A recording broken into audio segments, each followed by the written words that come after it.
Hey Rebels, welcome back to Rocky Mountain Rebel.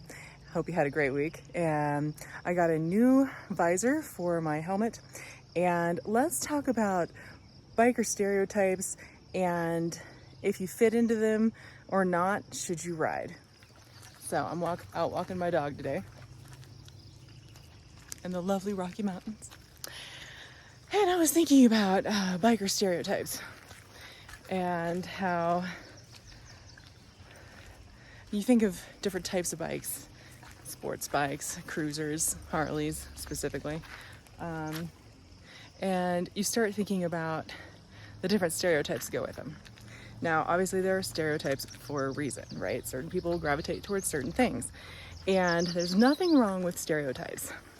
But if you're wanting to learn to ride and you're more like me where you don't really fit into the stereotypes, I'm going to encourage you to do it anyway, right? Like, learn to ride. If it's something you've been interested in, curious about, but I mean, I at one point was sitting outside a motorcycle shop and I went, oh, these are so not my people. Turns out they are, but I didn't know it at the time. You know, I grew up in a very artistic, musical art. We had some outdoorsy through mom, but not a lot. Scenic nature break.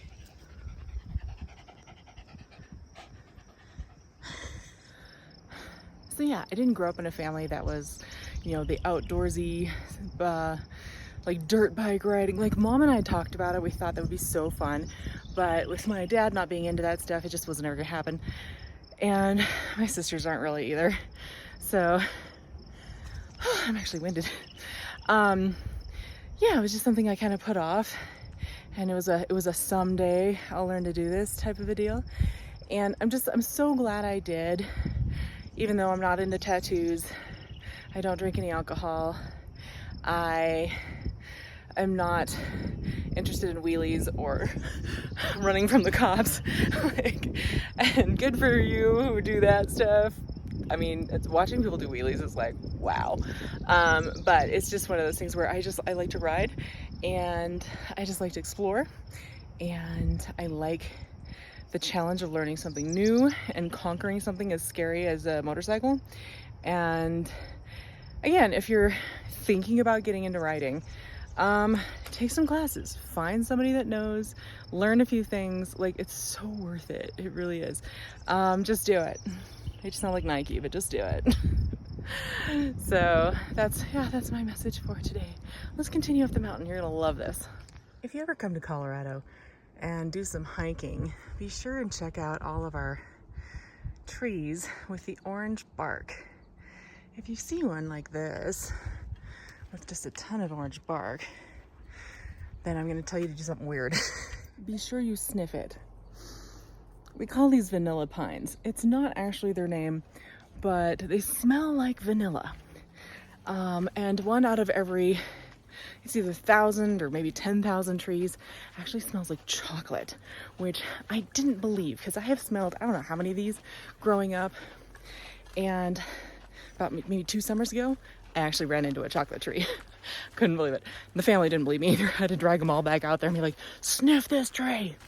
And they did, and they all agreed with me. It smelled like chocolate, which was fantastic. But it gives Colorado a very unique scent in our mountains. It's very fresh, very invigorating. And if somebody could figure out how to make a candle out of this, I would have dozens of them. So hint, hint, for somebody out there. It's hard to collect the scent. It's not necessarily in the bark itself. Here's one here. It's like a baby one. There you go. So yeah, be sure, you know, people talk about tree hugging. No. Tree sniffing. Tree sniffing is the thing to do. There's other people up here, so we're gonna be quiet.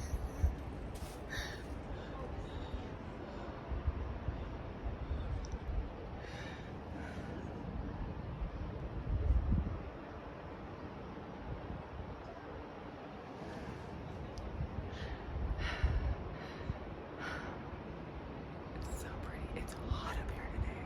Like, hot up here today.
this tree.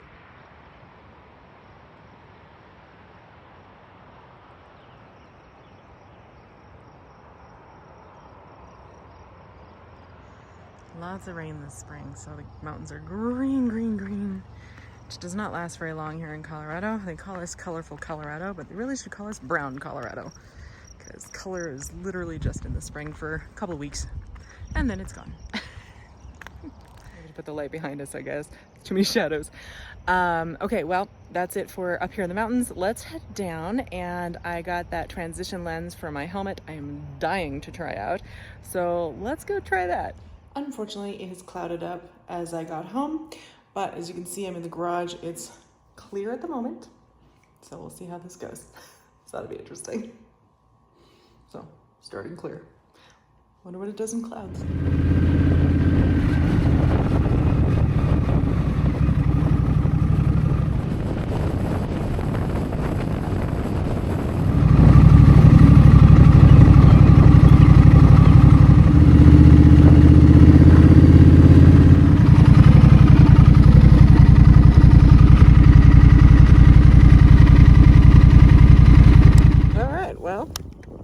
Despite being cloudy, as you can see, it did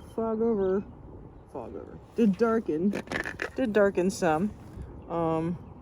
Let's get a better picture of it. Let me turn the camera around. Well, as you can see, it does darken.